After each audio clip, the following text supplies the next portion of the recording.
Good day. My name is Chor, pediatric intensivist from Sarawak General Hospital, Malaysia. Going to share with you transcranial ultrasound in pediatric intensive care. And nothing to disclose. Going to go through basics of transcranial ultrasound, followed by 4 cases, and transcranial Doppler and 1 case discussion. So this image shows very nice MRI image as compared to the ultrasound cranium. But ultrasound cranium is portable and reproduce easily, and he has real-time image, no radiation, and relatively cheaper as compared to MRI. But it has its limitations. By looking at ultrasound image, basically you are looking at the black and white TV images going through a small little tunnel. And you're so very much operator dependent, machine dependent, and also acoustic window dependent. This is a window that you can see through the brain. For infant, you can go through anterior fontanelle and the suture. Bigger child, adult, can go through temporal, and patient post-operative, you can go through the transcranial side. These are the probe that you can use for transcranial Doppler.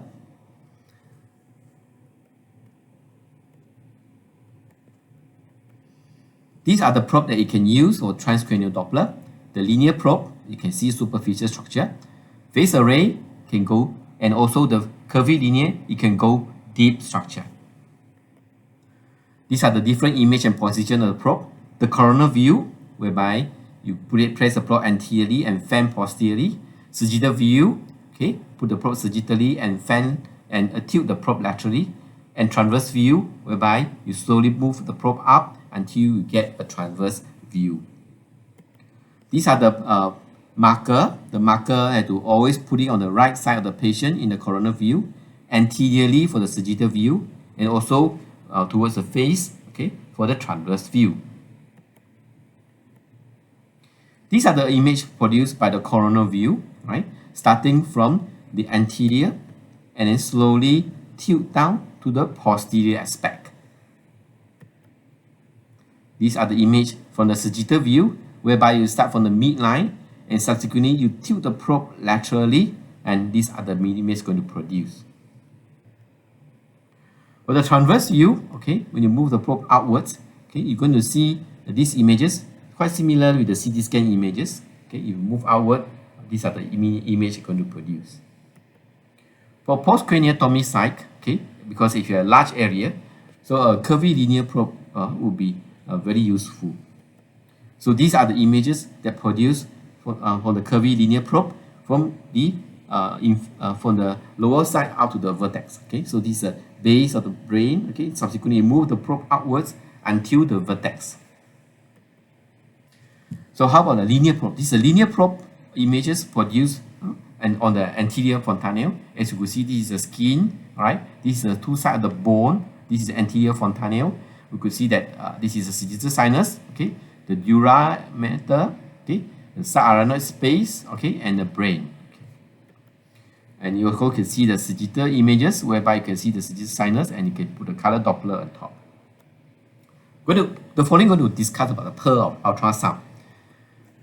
So this importance PERs that tell us that PI matter appear white. As you could see here, this is a white matter. Okay, why it appear white? Because they are formed by the capillary. Following that, going deeper, the gray matter will appear black because they are all the nucleus of the cell. White matter is formed by the muscle, the neural fiber, which appear white. CSF appear black, and the bone will appear white. Fluids in the brain ultrasound will appear black, and also if it's a pulsatile structure which appear black are usually the large blood vessel. Colloid plexus, they are formed by the blood vessel as similar to the PI matter, usually appear white. Okay, similarly here appear white. Blood collections, okay, this is the intracranial bleeds. Blood collections or abnormal tissue will appear white.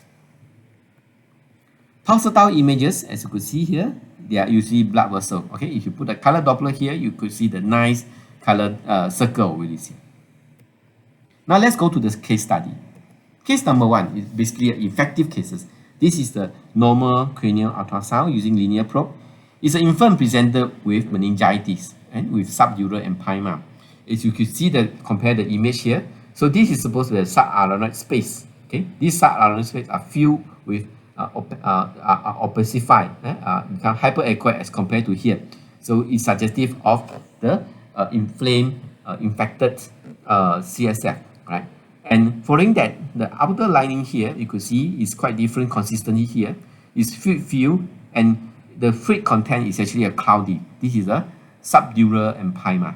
And you could see that the blood flow in the sagittal sinus actually quite turbulent. Okay, so they see a sluggish flow and the sagittal sinus blood flow. Day 5 down the line, the same patient actually presented with refractory seizures. So we perform repeat ultrasound to see what actually happened. As you could see here now, the sagittal sinus, which is supposed to appear black, okay, become obliterated with the hyperaqueous structure. This hyperaqueous structure is actually a thrombus, right? And when you put a color Doppler here, only the small area have blood flow. Sagittal images also show the similar thing. The vein actually occupied by the blood clots here, the thrombus here, okay, and also limitation of the blood flow, as could show here. And not only telling us the diagnosis, we can also follow up the images. 2 weeks down the line after anticoagulant, you could see that the muscles are more patent now with a better color flow, and the sagittal images actually show a small residual thrombus here. So sometimes when the window allow, you could actually see the subdural correction contralateral side. This is a transcranial Doppler image. We put a probe here and you're looking at the opposite side of the cranium. So this is a normal cranium whereby you could see the bone here followed by the acoustic image. Yeah, and as compared to here, you could see the bone lining here, but on top of the bone, you can see the thin lining of the PI matter followed by a fluid collection. Yeah, so this is a corresponding CT scan. Right. Not only that, sometimes with the ultrasound cranium, we could also diagnose hydrocephalus. This patient have hydrocephalus, right? And we can diagnose is a non-obstructive hydrocephalus, whereby this is the lateral ventricle, third ventricle, and fourth ventricle all are dilated. On top of that, we diagnose this child have ventriculitis because the fluid content in the lateral ventricle actually have sedimentation. The fluid is not clear, so which diagnose as ventriculitis.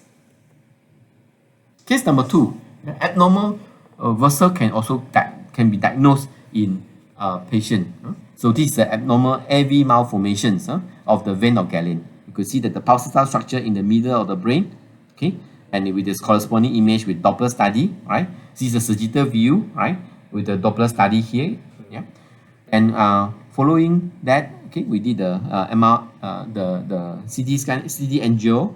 This is a CT angio image with the corresponding ultrasound cranium image, and also an MRI image. Right. With intracranial bleeds also can be diagnosed with ultrasound cranium in these patients with vitamin K deficiency intracranial hemorrhage. Okay, whereby you could see that the huge blood hemorrhage, intraparenchymal hemorrhage here with a midline shift. Similarly, the transverse image, okay, a midline shift, all right, okay, and a bleeding here. This is a corresponding CT scan. Case number 4 is a post-op patients, the patient with post-trauma with intracranial bleeds, right, and subdural bleeds. So he have a large window. We can put a curvilinear probe here. We could see that the adjacent subdural collection and also the interhemispheric collection. Now let's move on to the transcranial Doppler study. This is a circle ovalis. Circle ovalis is basically seated at the basal system, okay, right? And our major interest is looking at the middle cerebral artery, right? Because middle cerebral artery, it actually supplies 60 to 80% of the hemisphere. And what's more importantly is that the dilation of the flow of middle cerebral artery is actually moving towards lateral. And when you put the Doppler study here, we would like to see the flow which is directly moved towards the Doppler. Hence, they will give us the perfect Doppler study of the cerebral of the middle cerebral artery. So we use phase array probe for the purpose because it can study the cerebral, the blood flow much better, especially for the Doppler purposes. Where is the target of our study? We are looking at the thinnest bone in the skull, which is the temporal bone. Okay, so our target so that for our sound wave to penetrate through. So this is how we locate it, right? So you move the probe in front of the ear and shift outward until you see some structure. Once you see the structure, then you start to fan, right, and you get the image. If not, then you put the probe laterally, okay, to get the image and then fan the image. So what I'm trying to do here is that this is the ear meatus. We move the probe outwards here in this direction, okay, and try to look for the window, the temporal, and then look up and down. If you could not cut the image, then you move the probe posteriorly. Hopefully, you can get the thinnest part of the bone. Okay. So what you're going to see, right? So this is what we're going to see. If it's a patient or infant group, because the bone are thin, there are two important landmarks we're going to see. So you're looking at the butterfly and the star. So what is butterfly here? This is a brain butterfly structure we want to locate in the middle of the ultrasound cranium. This is basically a cerebral peduncle or the midbrain, right? So this is a landmark for us to tell us that anterior to it there's a star, okay, the star. Basically, this is a basal system whereby the circle already is situated. This is a corresponding MRI image. But unfortunately, in a bigger child, okay, so because their bone are thicker, so sometimes what with the landmark we're going to see is just the butterfly. Sometimes it's very difficult to get the star in front, right? But all in all, after we manage to get this butterfly, which is a cerebral peduncle or midbrain, we put a color Doppler across. This is what you're going to see, right? This is a circle, nice circle of this, right? This is studied using the color Doppler. Okay, so this is a corresponding middle cerebral artery. This is corresponding to the here, right? And then this is a posterior cerebral artery. This is here, okay, right? And then this is a contralateral middle cerebral artery. This is here, right? And then this is part of the circle of this, the whole circle of this, with this whole thing here. So after getting these images, so our focus point is the middle cerebral artery, right? This is the middle cerebral artery. You're going to put a pulse rate Doppler across here, right? Just after the middle cerebral artery, right? So this is the image you're going to get, right? The pulse rate Doppler. The image you're going to get here is basically the velocity of the blood flow. If you go see the scale here, it is the velocity, centimeter per second, right? So this is the blood velocity across the middle cerebral artery. From these images, okay, right? You can actually provide three important parameters. Some machine come with automated calculation, but at times you need to calculate yourself by measuring the peak velocity, okay, which is come here, peak systolic velocity, all right, and also end diastolic velocity here, all right. So this machine automatically calculated the velocity, right. So these are the three important parameters that can derive from this Doppler study. First, the velocity itself, as you mentioned earlier, and also the indices for arterial resistance.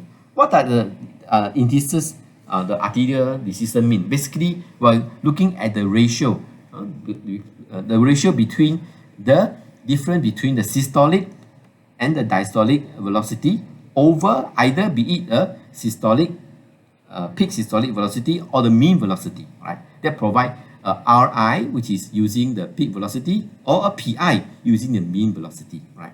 So what are these arterial resistance indices mean?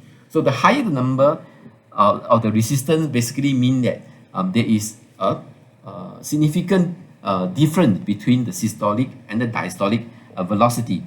In this situation, in a high number of this resistance index, meaning that usually suggests high intracranial pressure. Whereas the low indices, meaning that the difference between the peak systolic velocity and the end diastolic velocity are small. Yeah, the difference are little. So this usually signify ischemia because there's a relatively low flow in that particular area. Okay. But more important is the flow direction, which tell us much more information in regards to the intracranial pressure inside the brain. Okay. So these are the nomogram of the velocity, be it middle cerebral artery, anterior cerebral artery, and posterior cerebral artery. So this nomogram basically tell us that the normal velocity of the cerebral blood flow at different age group. But all in all, when you have high velocity in this cerebral artery, meaning that the vessel has significant vasospasm, right? So the vasospasm value sometimes is important to tell us, especially it occurs in patient with subarenal bleeding, right? Or the patient that impending with vascular stenosis, especially in the patient with sickle cell disease, right? And they are prone to have stroke when the mean average velocity is more than 200. Is a sign of the patients have impending stroke. Hence, the blood transfusion is indicated. So, as we mentioned earlier on, the resistance index, be it a RI, okay, whereby you use the difference between the peak velocity and the end diastolic velocity over the peak, that you get this value, okay, all right. And also the pulsatile index, whereby you have the difference, okay, the peak and the peak velocity and the end diastolic velocity over the mean of the velocity, they will give this value, right? And more important, so as we mentioned earlier, is the flow direction. The flow direction pattern as compared to intracranial pressure. As you could see that this is a normal blood flow patterns. Okay, this is a normal blood flow pattern. And when you have decreased cerebral perfusion and an increase in intracranial pressure, the pattern of the blood flow change from this to this and this. Okay, as you could see here, this is the pattern change when we increase intracranial pressure. So how to explain this? Okay, basically this is a normal flow. Okay, when you have significantly high intracranial pressure, right, the intracranial pressure will against the blood flow, right? So when it against the blood flow flow in, so what will going to happen is that there's a significant resistance because of the intracranial pressure. So the blood flow actually have resistance, right? And because of the resistance, they create limitation of, especially during the diastolic flow. So because of that, okay, the image is going to produce as per here, right? Because during the diastolic phase, because the pressure is high, the diastolic pressure is really lower, right? So then the velocity across into the brain is much more lower, right? So when the pressure getting even higher, especially when the intracranial pressure is higher than the diastolic blood pressure, hence during the diastolic flow, yeah, you have very much lower blood flow during that time. So you have significant lower blood flow or even no blood flow during the diastolic phase. Hence, it produces a spike like this. During the diastolic phase, we do not have any blood flow during the diastolic phase. When the pressure has become significant high, okay, when the pressure of the intracranial pressure go higher, near the mean arterial pressure, okay, so as compared to here, so it means the pressure is even higher than the diastolic pressure. Hence, the blood flow, it could only flow in during the systolic. And in fact, if his pressure is very high, the blood flow actually go reverse, right? In fact, the blood flow actually go from the brain down to the blood vessel. Hence, the reversal flow will catch during the Doppler. As you could see here, systolic and diastolic, the diastolic blood flow actually go reverse, right? So this is a danger sign of intracranial pressure. So that create a pattern like this, okay? A pattern of blood flow like this. So if the brain pressure, intracranial pressure is even higher, then only a small amount of blood flow can be going through, as you could see here, in the severe form. So now let's go to the case study. So this is a child, 10 years old child, presented with sudden onset of reduced consciousness, and he have a bleeding in AV malformation. Went for a craniotomy. Post-operatively, the intracranial pressure is 36. We'll try also a measure to bring down the ICP, but unfortunately we are not success, right? So that keeps us very worried whether the brain have adequate cerebral perfusion or not. This is a cerebral Doppler that we perform to this child, and this flow pattern in the middle cerebral artery reassures us that despite in high intracranial pressure, the cerebral blood flow is still relatively preserved. Okay, right? And because you can see that during the diastolic phase, there is still significant blood flow. Unfortunately, day 2 post-admission, the patient developed fixed and dilated pupil. So the craniotomy site become more tense. Hence, we do a Doppler study. This Doppler study showed that the significant reversal flow as could demonstrated here, right? So the patient have very high intracranial pressure. So similarly, we try also a strategy try to bring down the intracranial pressure, but unfortunately, we are not successful. Hence, we move our strategy into a CPP strategy, cerebral perfusion pressure strategy, the algorithm strategy, by increasing the mean arterial pressure.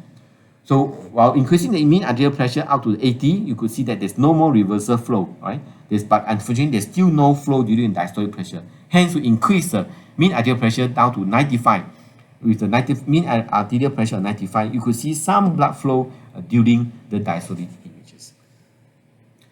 So all in all, we have gone through the basic of the transcranial ultrasound and transcranial Doppler, and we go through some case discussion. Hope that you can help you to understand how the transcranial ultrasound can be used in PICU. With that, I thank you very much.